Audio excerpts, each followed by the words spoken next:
It's me, your littlest red dot, here on a Wednesday afternoon for Kobold Press. I'm actually kind of excited for today. We've got something a little different. As you can see, it's just me. So I hope you're not disappointed, because it's just going to be you and Dot today. And I'm really actually excited because we're going to take a second. We've had so many questions coming in about our current Kickstarter here on Kobold Press. That is the Book of Ebon Tides. And part of it is because we have a module or a campaign setting actually set in the realm of shadows. But the Book of Ebon Tides is that and then some. So I thought I'd come to the table today, talk a little bit about what we know about the realm of shadows given to us out of the Midgard World Book and from spoiler alert, the campaign of Courts of the Shadowfay. And then we can talk a little bit about what the Kickstarter here at the end is actually going to do to expand upon all of that, so that you can kind of better understand what's coming when this book is happening, because it's already funded, y'all. It funded on day one. It funded. So it's a done deal. Now we're off to stretch goals, which we've got a ton of. And actually, you know what? I'm going to pull up the Kickstarter because I haven't checked it today. Shame on me. And I want to see what... Okay, wow. So with 28 days to go, we're only in day 2. Wait, no, today's Wednesday. Day 3. Day 3 of the Kickstarter.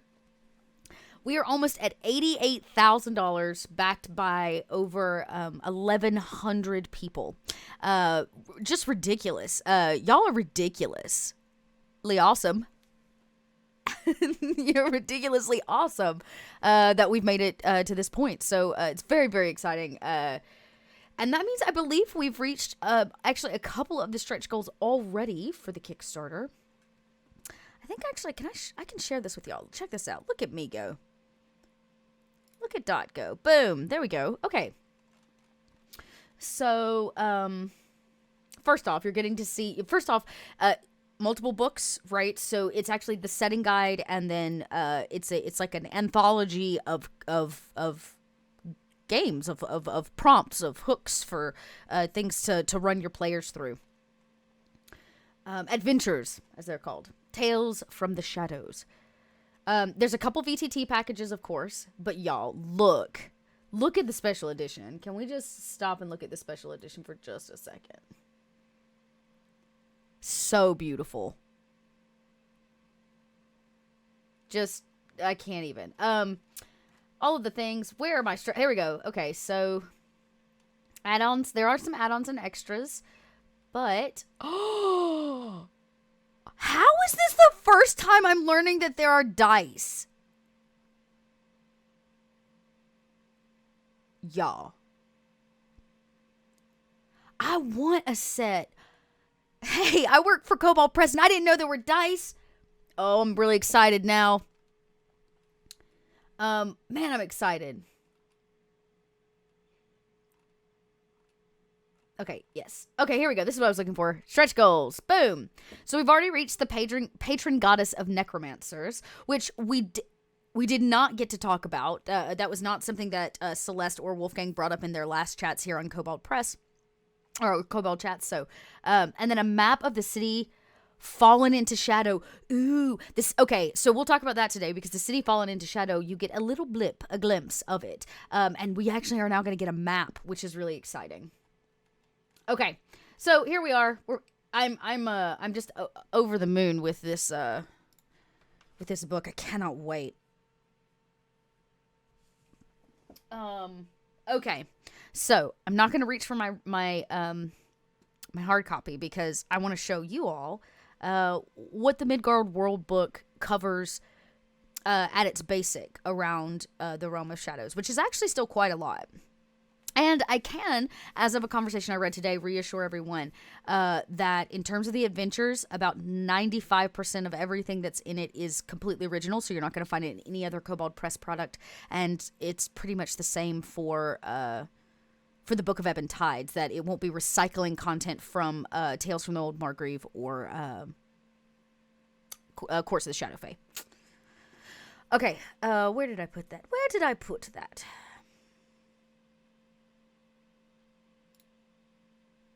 That did not work. That worked. Okay, here we go. So if we just take a look here. Midgard Worldbook. I went ahead and pulled the 5th edition, of course, which is the new drop, which I love. Man, I love that photo right there. Like, what a very cool person. So cool. Okay. I watched the table of contents. Such beautiful art. Okay, here we go. The 7 cities, Ruthenian Plain. Another very interesting place, the Ruthenian Plain. I did a little bit of research on the Ruthenian Plain for a one-shot that I ran that used Baba Yaga. Haha, boom, the Shadow Realm. All right, so let's just take a quick peek here at what we've got.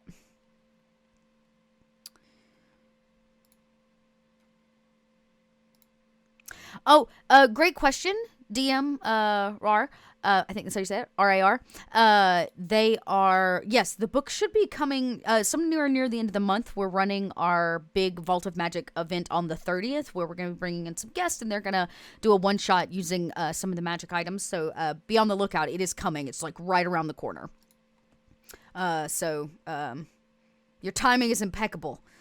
For asking, because it is very, very close. I imagine that they'll update the Patreon as soon as like physical books are out, because of course mailing at this point is like a whole thing. So all 6 of your groups are looking forward to it. Wow. With 6 different tables that you're playing at, you're gonna need a lot of magic items. Good thing it's chocked full. It's chocked full of magic items. All right, so let's take a peeky peek here. So Shadow is, of course, for anybody that doesn't know, kind of the whole, concept, the aesthetic around the realm of shadows. And because Shadow echoes across Midgard, in essence, the Shadow realm, being the negative, is created by it, from it, because of it. The Shadow realm, as this line says, lurks just on the other side of the light, watching, waiting, and yearning. Which I think is a pretty apt description of the Shadow realm. Now, there are all kinds of creatures throughout the Shadow realms, though what we really get the majority of, because of the content that's actually currently out and available, is really Courts of the Shadowfay. That's where you're going to get your biggest chunk of canon of currently available Midgard Shadow Realm lore. But it does focus almost entirely on the Shadowfay and the Queen of Night and Magic. And the fact of the matter is, the Shadow Realm is so much more than that. That campaign is a blip of one group of folk that are existing in this place. The Shadow Realm obviously has a very specific aesthetic, charcoal kind of sky. The water runs black and ichor. It is not. It's not a very cheery place. I think the book says something like, even if you come in with colorful clothing, like you come from Midgard with something colorful, over time, the Shadow Realm gets rid of that. It desaturates it.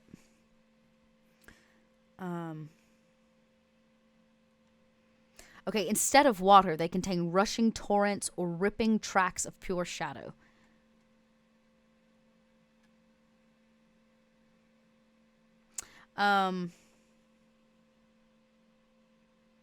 Despite the overall similarities, because again, it's kind of like, if this is Midgard, this is a Shadow Realm. They are, it's balance, it's yin to yang. Despite their similarities, a keen understanding of Midgard's geography does not provide a key to navigating the Shadow Realm. So it's also a challenging place to just exist, because you don't have the same kind of resources that your PC may be used to. I wouldn't say it's a scarcity problem, but when food turns to dust in your mouth, you have to figure out how to eat. When the waters are shadow and not liquid, how do you drink? And so there's a survival problem when you come to the realm of shadows. It does have some different laws around magic. It does. That's actually a great question. I actually think there's a whole other section in here about that. And that's really comes down to like understanding the nature of darkness. Right? There's kind of these twisted plants, these dark counterparts, strange laws of nature also exist in the shadow. The realm has no day and night cycle, but instead a perpetual twilight clocks the realm. Man, that's terrifying. But yes, right? Because in this place, shadow magic is actually light. So there's like some interesting properties that happen in regards to that.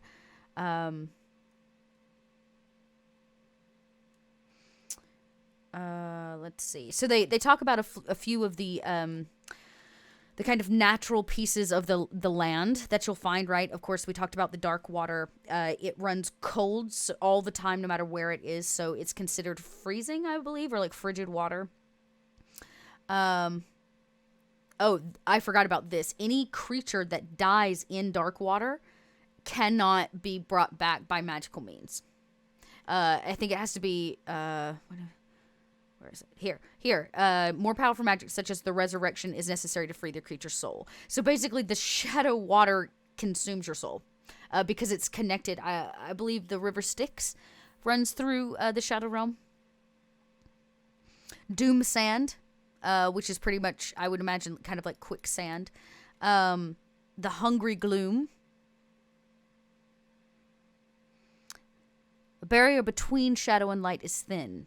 Develop hungry gloom. An area of hungry gloom appears particularly dark and grim, swallowing light that enters it. Huh. Wow. Doorways to shadows. So because the shadow realm exists apart from Midgard, and it's a separate place, there has to be a way to get there. And so the doorways and paths run through a series of roads called the Shadow Roads. They have been all but the entrances and exits, the knowledge around how to access them have all but destroyed to most everybody, except for a particular few who study or are of the Shadow Realm themselves. So getting to it and from it is not an easy task, which is kind of the first trial, actually, in Courts of the Shadowfay. You have to get there, which is part of a ritual they have to figure out. They have to put the puzzle together. So, yeah, I can say that the Book of Ebon Tides, because this doesn't go a whole lot into that, the Book of Ebon Tides is going to include a lot of explanation around the Shadow Roads, potentially how to navigate them, who can navigate them. So it should answer a lot of questions and allow for a really cool new aspect to playing in the Shadow Realm that hasn't actually been fully developed before. Let's see. Here we go. Yeah, you were just asking about magic in the Shadow Realm. So the Shadow Realm itself is pretty much magic. It was created of magic. It was a deal, right? And so magic's kind of woven into every aspect of this place. Some of it not great magic, but it's all there. Yeah, so when you use, because it's a shadow realm, when you use light, it is shadow, creates shadow, and shadow in essence creates light. So apart from leaving its mark on magic brought into the domain, the shadow realm spawns new enigmatic magic. Spellcasters seeking paths to power and Shadowfay living in the depths of the shadow have developed two disciplines of magic, the studies of illumination and of shadow magic. Eugenio is playing in the Course of the Shadowfay campaign running right now on the channel on Monday evenings. And he has done such an incredible job of like showing shadow magic and interesting ways in which it can like manifest and it's used in this world. It's just very cool. Yeah,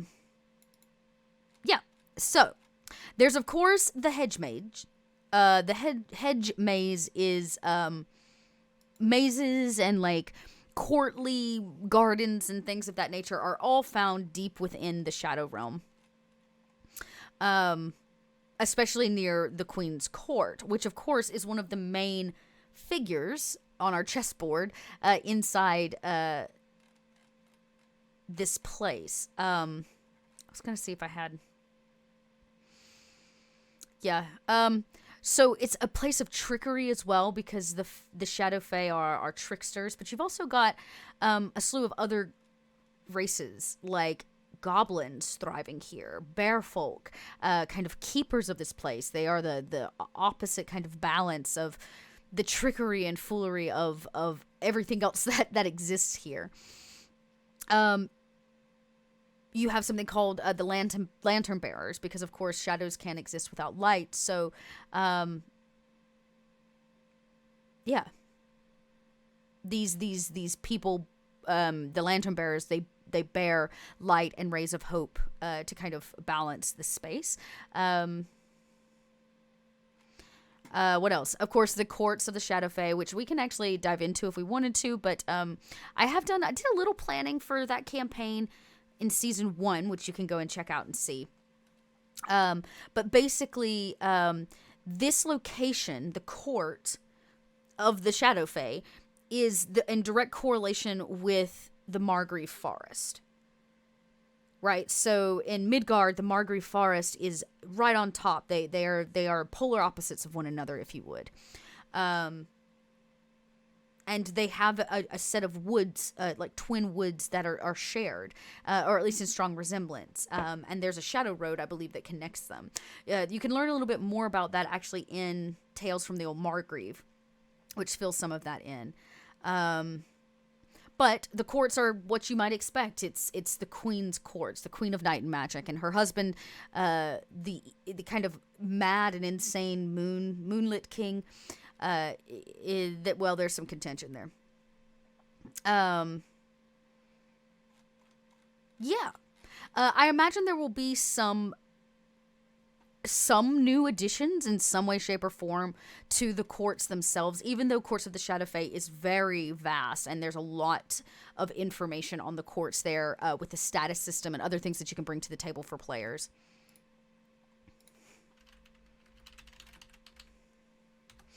Let's see.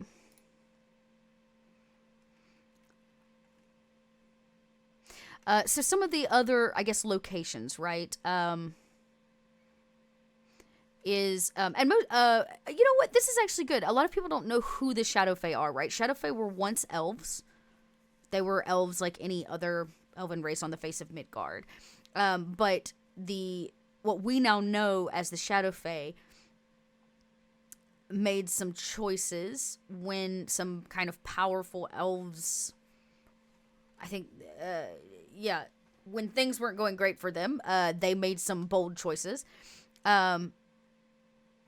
And when that happened, those elves that were waning, those powerful elves, instead of fighting the shadow, they gave in to its power and in essence kind of corrupted this lineage of elf.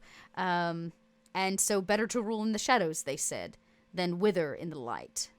Among the oldest of the shadow corrupted, they were now reborn as a separate race of elves native to the shadow realm. So they kind of became... talks about ruling, but there's also some other cities, right? The Queen's Court's not the only place here. You've got Coromel, which is the City of Lanterns. I think a lot of people are excited to see more about this, and I can tell you for a fact in the Book of Ebon Tides there is more about the City of Lanterns. Because of course, one of the major rivers cuts through this city. And it is ruled by the Black Prince himself, who is a Shadowfay. He's a interesting fellow. Excuse me. He's a hunter by trade, a very good hunter. I actually believe maybe I'm wrong about this, but this image up here with the dogs, with the hounds, the shadow hounds, I believe that is him. And this is them on the hunt with his team. This, of course, is like a bear folk protecting in the forest because they're amazing. Let's see. What else do we know? So Coromel, yes. But look, there's a few other places, right, that are currently there. And my understanding is that a lot of these locations will be expanded upon. trying to... Got to make sure I can't... There's some things I can say and some things I can't say too much of. But you get the idea. I love... God, we always have the best maps. But so this section in the Midgard world actually highlights the courts a lot. I imagine that's because it was building towards courts of the Shadowfay. But here it is. There are some other locations that aren't tied to such political structure. Right. So the city fallen into shadow is the one we're going to be getting the map for. I believe that's what the Kickstarter said when I looked at the... Double check that so I don't tell y'all the wrong thing. Yeah, the map of the city of fallen into shadow. So this will become an expanded piece. I imagine that if we're getting a map, there's probably going to be a there's going to be some kind of adventure or adventure hook to go with it. That's just me guessing. Cannot confirm or deny. But a place like this city, which now basically exists for vampires. Right. What are they called? Umbral vampires. They're like a twisted shadow version. Yeah. So they're not. Oh, here we go. Not undead, but fully creatures of the shadow realm. Umbral vampires resemble pale, gaunt humanoids with long, pointed ears and sharp features. So I imagine it's not a very welcoming place. So there's got to be some really interesting things there. And the location I'm most excited for that I can confirm 100% is going to get like a big chunk, and we're going to get some information on, and I'm going to guess maybe an adventure in one of those, in that adventure book we're getting, is the Moonlit Glades. Wolfgang was saying how excited he was and how people were very excited to see this. So it's kind of the only beacon of hope in this place. It is a literal ray of light. And the bear folk kind of establish themselves here because they... it's safe for them, right? The plane of shadow corrupts and corrodes constantly. Anything that's in it. And so if you are not really a Shadowfay or of the Shadow Realm, it slowly starts to corrupt you. And so the bear folk who have chosen to live here are susceptible to that kind of that corruption. And so they live within the only safe place they've got, which is the Moonlit Glades. Yeah. So very excited for that. I think that's very cool. And there's already quite a lot here, but gives you a little bit of extra, I guess. Then, of course, you have to include the Twilight Empire, right? The Empire of the Ghouls, because that Imperium, the Ghoul Imperium, is technically part of the Shadow Realm. So, there's a whole other... I won't spoil any of that either, but here's a little bit of the Twilight Empire. So this is the Ghoul Imperium. Then you've got the Twilight Empire. So there's a couple. Man, I love the sigil flags. Those are very cool. The Court of a Million Stars. Another great crest. Oh, that's beautiful. The stars of Midgard are not just points of light burning in an uncaring sky. They are living things of terrible power and unfathomable knowledge. When momentous events shake the world, a star might deign to leave its power. Leave its bower of black velvet and fall into Midgard or shadow. Woo, that dyslexia. When it lands, it becomes a creature of a luminous beauty and impenetrable mystery. These celestial emissaries appear cloaked and hooded, shrouded in a luminous aura of starlight. Wow. That's so beautiful. This is one that gets me, the endless hunger. In the depths of the Shadow Realm lurks one of its darkest, deepest kept secrets. Beyond the grasp of death, bound to eternal hunger, the most ancient of all cave dragons schemes and plots in the darkness. Yes. This ancient horror sought out great wizards of the Ghoul Imperium and burrowed into forgotten dungeons beneath the earth in search of salvation. What? He cast his soul into an onyx gemstone the size of an elephant and passed into the undeath. It rose again as a... oh, that can't be good. A Draco Lich, no longer hungering for flesh, but for the souls of its own kind. Wow. I'm super... Okay, here we go. Interesting. Very interesting map. So cool. Sorry, Chad, I've been ignoring you. I apologize. I've been over here just like digging through this book like...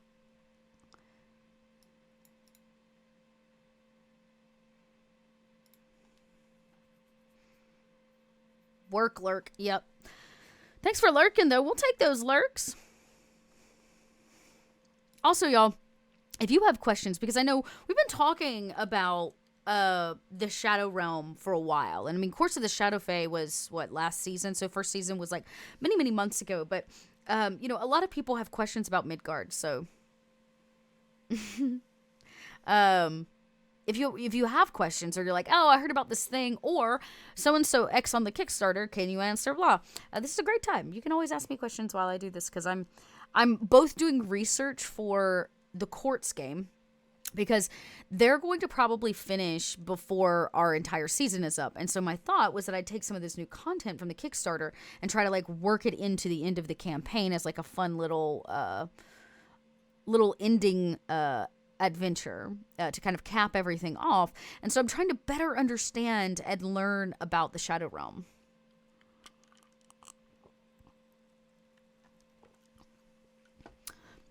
Oh, you feel so horribly disconnected from the TTRPG community. Well, don't worry. The best place to start is to just start. Find a community game. There are people out there who love to play. Sign up for a few charity streams. That's kind of how I got started. And find your way to find, you know, a couple tables and get a bunch of shows under your belt.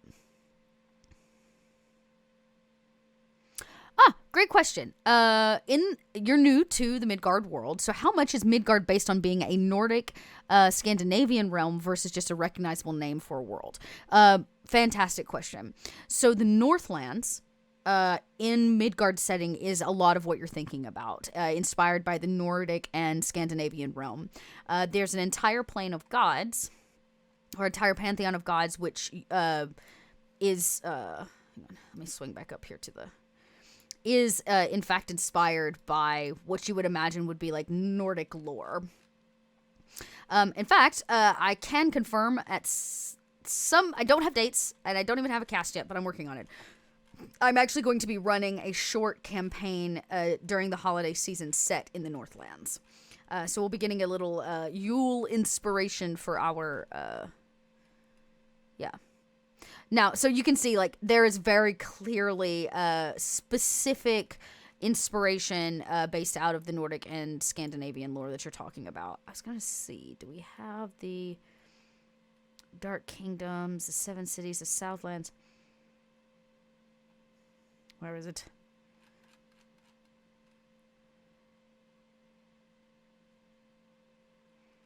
Yeah, the Northlands.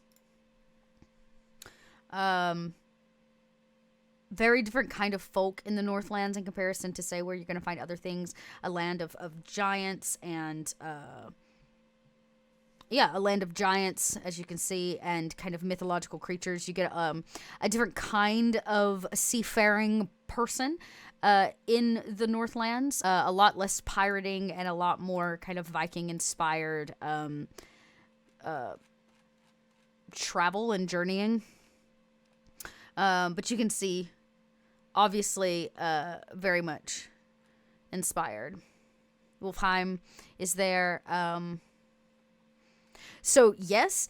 And then the rest of the setting for Midgard was developed by Wolfgang. I mean, the entire Midgard setting is an original setting from his home game.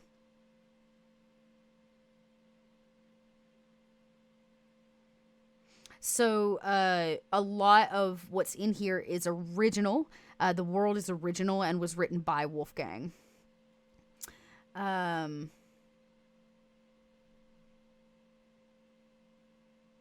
Let's see. Oh, something that Kobold Press is coming out with. Do you mean the Northlands setting? So there is, I mean, there's a whole section here about sailing in the Northlands, but and playing a game in the Northlands, but I will be developing a very short mini campaign, like an original content piece that I'm going to be bringing some players on with. And I can't announce it yet, but we're going to be partnering with a VTT that is going to make it a very interesting watch. It is not going to be something you're going to want to miss. It's going to be awesome. And I'm bringing in voiceover artists and actors to do this one. So maybe that gives you a hint as to what we might have planned and up our sleeves. But yeah, if you really love the Norse mythology, the Northlands has it in droves. Let's see. I'm gonna actually think they have the entire pantheon as well. And there are a couple pantheons in Midgard for, you know, as per usual. There we go.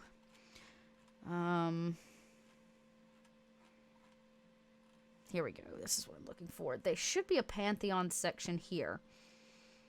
So there's a whole section of northern gods that will be rather familiar to you then. Right? Like Freya, Balder, Loki, of course, Thor, the standard. There's your Loki.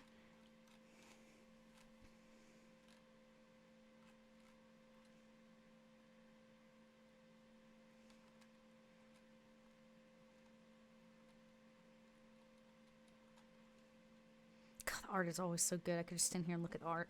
That being said, yeah, when we look at the Shadow Realms gods, we're looking at very different. We're looking at different ones, right? Like the Shadow Realm has, of course, the Queen of Night Magic, Sarastra. You've got the Moonlit King, but then you also dive into some crossover gods like Charon, right, who is the ferryman for the River Styx, and the River Styx runs through the Shadow Realm, so it would only make sense that he would be somehow directly involved.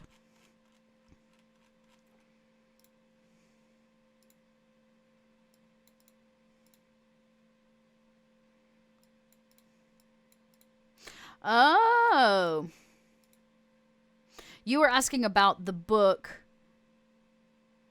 Oh, the book we're looking over. Yeah, so this is actually the Midgard World book. This is available now. You can hit our store. You can, I believe it's on Drive-Thru RPG if you want it for quick print. But yeah, I can show you a physical copy right here. It is no small, it is a chunk of a book, okay, because it's an entire world setting, but I love this setting. I'm just really falling in love with Midgard, like, a lot. So I've been doing and running a lot of things, and I just finished a Middle Sea campaign, a little pirating adventure. So yeah, I've got my hands and my kobold claws deep inside of Midgard. Yes, it is incredible. It is so incredible. And we just did, so the last time this came out, I believe it was for like Pathfinder and 4th, I can't remember. It was like we've updated it, is what I'm trying to say, for 5e. So make sure you grab the 5th edition copy. So, because I believe it's got like some new tables. It's clarified a few things to better fit the 5th edition gameplay. So, check it out. But, you know, we've got a slew of other books too. But that one I think is probably my favorite. I've used it so much, and then, you know, you can go get your hands on any of our other books, like our tomes, which include, you know, we've got 2 Tome of Beasts and the Creature Codex. So if you just want to add 5e creatures to your table, no matter what world you're playing in. Yes, I would say so. So you've been doing some home brewing and a piece of a Shattered World, and you've been thinking up other Lost Shards, one of which is kind of a Norse Scandinavian flavor. The Midgard World book setting would provide a lot. Yeah, I would crack it open and go straight to the Northlands. You probably could take the Northlands and make it that shard, if that makes sense. So you should definitely check it out. Yeah, if y'all, I like I said, I love Midgard as a setting. I'm running so much stuff in it right now, and it's kind of crazy, right? Like, I remember being in school and really hating my history class. And not because I hated history, but because, well, later on I found out I was dyslexic, and so it's really difficult for me to memorize dates and numbers. And so, as I've gotten older and I pick up something like this or the Silmarillion, for example, I consume it at like lightning fast speed. And it always amazes me how, like, the more you read about it and the more you learn about the world, the more inspired I become to start telling stories inside of that world and building campaigns and thinking up what kind of problems would this cause. That's actually how I came up with the Middle Sea campaign, right? Like, 2 sea gods? You can't have two gods of the sea. They would be very angry with one another and very much in a strange tiff. And so that's kind of what it was about, right? It was like Nethys and Sigoten. Who's the god of the sea? Is one of them a mask for another? Why was Nethys chained below his own temple in Kamame? That seems suspicious. So yeah. It is a heavy book, and I'll be honest, I've read it, I've cracked it open 3 times in my life. The second time around, I got more information out of it, I think, than the first time, because, second time around you consume it. And then the third time, I did not complete it. I was like, I'll use this as a reference now. I've done this too many times. Yeah. Yeah, often very disappointed with setting books. Well, I'll tell you, Kobold Press never fails to disappoint me. Like, every time I'm like, this is going to be... there's no way they can top this book. Especially their campaign and their setting books. I mean, their campaigns are just so well made. There's nothing I hate more as a GM than being handed a written campaign to run, and it's just poorly put together. Or it lacks the things that it needs for you to be able to tell the story, and, like, that is just not the case. I just got my hard copy of Scarlet Citadel along with the map folio. Holy crap, our maps alone are just so beautiful. So, anyways, yeah, I think Kobold Press does a fantastic job, and their setting books, I've only had the chance to really look at one setting book, which has, since I've been a part of the Kobold team, which is the Southlands collection, and it's amazing. It's literally one section. Look, y'all, check this out. If you're fresh to this, that's a free map of Midgard. Completely interactive. You can search for cities, towns, important locations from any of our content and any of our places in Midgard. You can even, one of my favorite things is, especially when you're doing seafaring, you need to know how far of a distance something is. You can click a location with the little pin and drag it, and it'll tell you how many miles it is. It's so cool, and it's completely free. We update it as frequently, I think, as we can. It got an update for all of the new Southlands content, but the Southlands is just one section of all of Midgard. It's just one chunk of it, and so and that book alone, Rich, really the Southlands Kickstarter was 4 books, okay, 4 books, 2 campaign settings, a player's guide, and then the world. Like the actual setting guide itself. And the setting guide is so wonderful. It's just so rich with content and lore, and it makes you, as a GM, like I was saying, get really, really inspired to, like, run something, do something, tell a story, find your place in all of that. So I really love our setting books, and so I'm very, very excited for the Book of Ebb and Tides, because it is a massive expansion on the realm of shadows. It's not just Courts of the Shadowfay where you're getting, a high tier, a high level adventure, kind of courtly intrigue and fey trickery, that's only showing you this section of people in the shadow realm. That's really all that is. You're getting the entirety of it, so it's going to go into all the different races. I know there's going to be new subclass builds. There's going to be new spells that are specific. I imagine we're going to get a mass expansion on shadow magic and illumination magic. I can only imagine. So there's going to be a lot of really cool stuff. And if their previous books, if Kobold Press's previous books are any indication of what we're going to get, oh boy, this one's going to be a big one. And Kobold in Chief Wolfgang Bauer himself is front cover writer for it. So this is also a passion project for him in a very deep way, and I think that means that the content we're actually going to get in the final project is going to be amazing. Yeah, pre-ordered already. I see you is Friday. Very nice. So go here. You kickstarted it? ? But you can actually go check that out. I know I showed y'all the page earlier, but there's a link directly to it if you want to go check it out and see kind of where we're at. Since we came in, let's see if we actually crossed that 88. Oh, so close. We only need probably one more backer and we'll cross the $88,000 mark, which is a huge deal. Huge deal. Where are we at on time? All right, good. Yeah. Excuse me. Y'all, my allergies have been a hot mess. I think it's because I spent the year of 2020 inside constantly wearing masks anywhere that I went, even when I went to like the mailbox. So I had a year off from the pollen. And then like now that I'm kind of like back out in the world, like today I went out and like blew the leaves off the driveway. And my allergies are a hot mess. It's like my body got a year off and it's suffering for it. Oh, yeah, it's right. You're right. You were looking at the Kickstarter yesterday and the VTT options. They seem very appealing. They are very appealing. I think we have tried to listen. Kobold Press has tried really hard to listen to the people that use our products and the people that love our products. And the fact of the matter is, more and more people are playing online. A lot of people still play in person, and y'all, don't get me wrong. Like, I got a whole stack of books right here, right here, all up and down this shelf behind me because I love it. And so, but we needed to answer for getting our content in the hands of people that are playing online, and so we have really pushed over the last year to look at VTT options, not just one, but many, because everybody has a different thing that they're looking for in a virtual tabletop. And we really tried to kind of listen and, figure what we can do for that. You already have a Foundry license. Is this a license for the content? We are partnered with Foundry, and we do have some options for Foundry. I believe you can go check them out. And let's actually see on the Kickstarter what Foundry options, because I believe it is built in.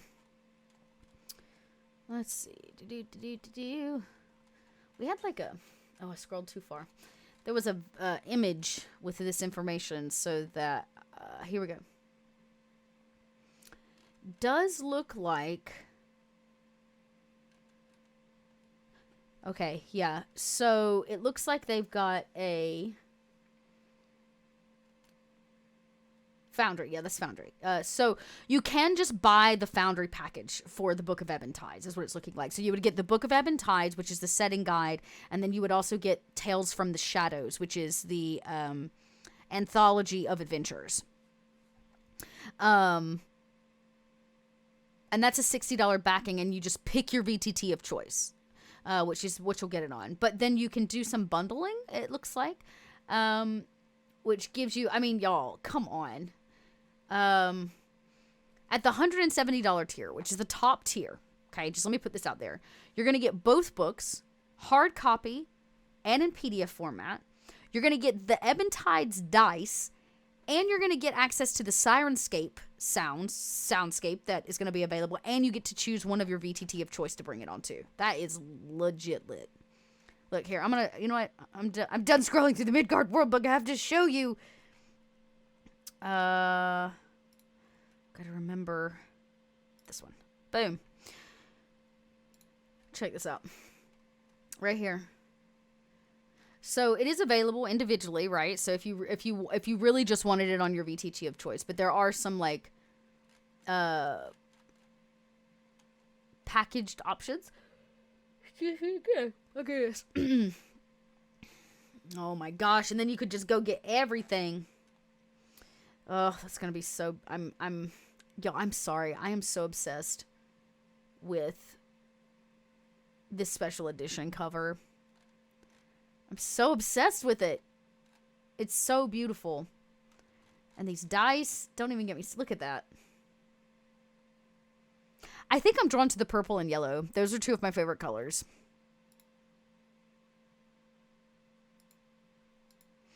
Oh, Sirenscape is also very exciting. Every official Sirenscape soundtrack you have listened to, The Lost Mountains of Feldover was incredibly awesome. That's very cool. Yeah, we're gonna have some stuff, and I mean we have I believe we have a couple things on there already, but our goal is to do more Sirenscape releases as well, because I was once told by my very first GM, which is one of the pieces of knowledge that I have never forgotten, not ever, as I have become a GM, which is that every player and every character exist in the world, their worlds differently. And the reason that we have more than one sense is because people need to experience the world in different ways. So anytime my players go into a new place, I require myself to provide at least 3 sensory descriptions. So it won't be just what they see, but maybe what they smell.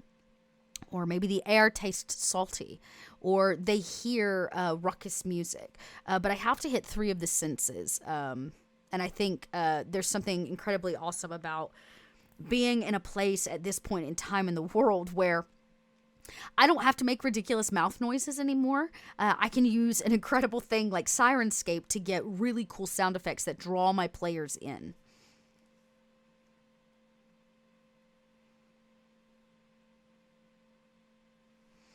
Is that the Epic 2 169? That's a great question. Let's see. 169. Yeah. Yes. So 169 is the basic the two print covers, right? The 2 art covers, the 2 PDFs, 1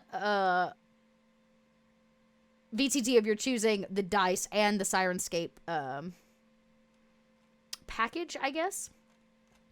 They've got the retailer options as well, but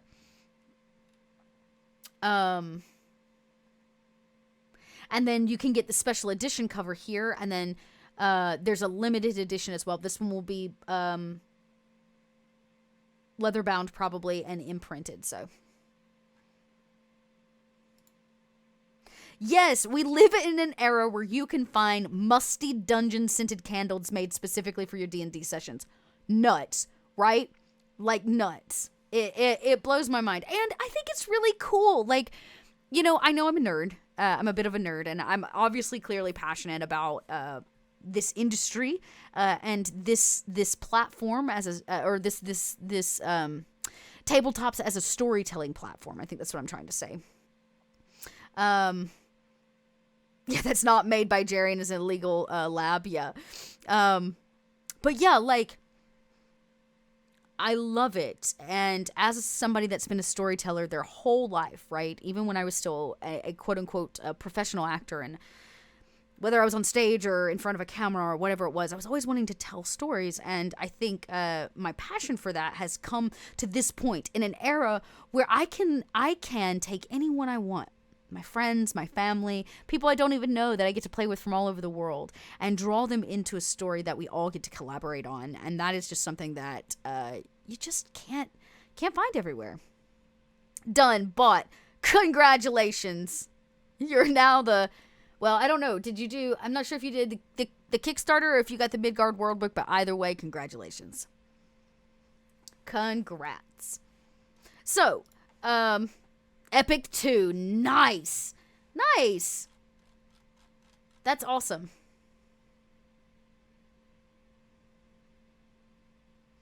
Yeah, you had a French player for a while and it was so cool to connect with someone regularly from another part of the world. I played in a campaign. I still play in that campaign, but this player is not with us anymore. He was also French, and he was going back to school. And you're right. It's so neat to be able to sit down with people. And honestly, they don't have to be from all over the world. They can just be your friends.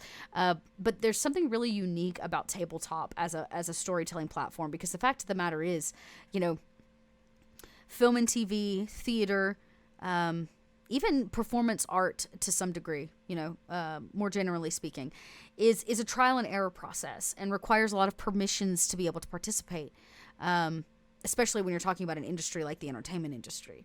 And one of the glorious things about tabletop is there are a lot less permissions, right? There's a lot less asking and to participate that has to be done. Instead, anybody. I could go home and play with my mama if I wanted to, or my grandma if I thought I could manage to get her to sit down long enough to do it, right? So you definitely you find a love for this, and I think it's really cool. One, we're having this conversation here, chat, and 2, that we're able to make products like the Book of Ebb and Tides that continues to inspire and expand worlds for you and your friends and your family and your players to get to tell stories. I think that's a really jam up cool thing that we're a part of, y'all. Yeah.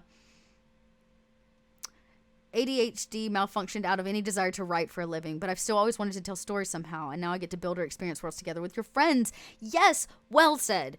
So good. Speaking of funny sounds, what did I use last week when I was DMing to alter my voice? Oh, great question. So I do have a Stream Deck, so I have the large 32-button Stream Deck. I queue it up with a program called Voice Mod. So I boot up the program, I feed my mic through this program called Voice Mod, and then I connect Voice Mod to Stream Deck to key up all the mini voices that alter my voice. Voice Mod, correct.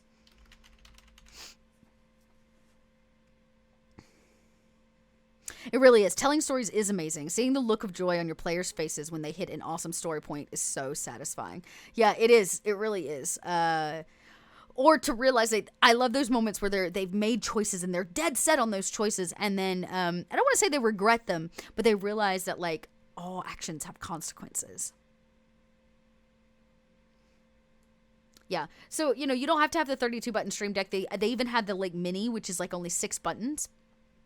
I usually queue up a few things, but Voice Mod is really cool because you can queue up not only all voice alterations, but you can queue up music and sound effects. Yeah, definitely want to take care of your voice. One of the things that I can't do a lot of the times is say, like, sometimes I really just want to freak my characters out. Or sometimes I really just want to immerse them deeper. Yeah. So I sometimes it's technology is a really cool thing, and I can make the voices. I can do every mouth noise in Zobek if I had to, right? But I really want to be able to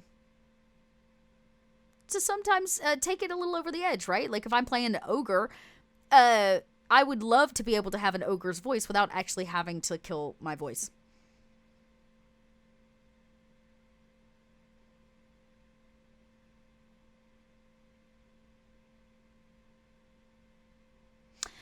Great question, Max. It does not. I believe if there are any conditions around shipping, you'll probably find that in the FAQ. Let's find out. Why? Okay, so no shipping into mainland Europe. So currently, shipping and fulfillment of print rewards have gotten very difficult. So they've got a little information here about EU customers. So great question. Yeah, you can always definitely, they do have some female voices, like voice mods where you can turn male to female. I always think it sounds a little fake. Like if I try to turn myself and do a male voice, it doesn't always work out in my favor. I've tried it and I end up just sounding like a woman being fed through a voice modulator. But then I can do some of the really obscure voices. I don't have it queued up right now or I'd show you. I don't think I do anyways. Wonder if I could do it very quickly. Let's go over to Quartz. Okay. My mic is going to probably go out for a second, y'all, if I boot up Voice Mod. Hopefully I won't drop the stream.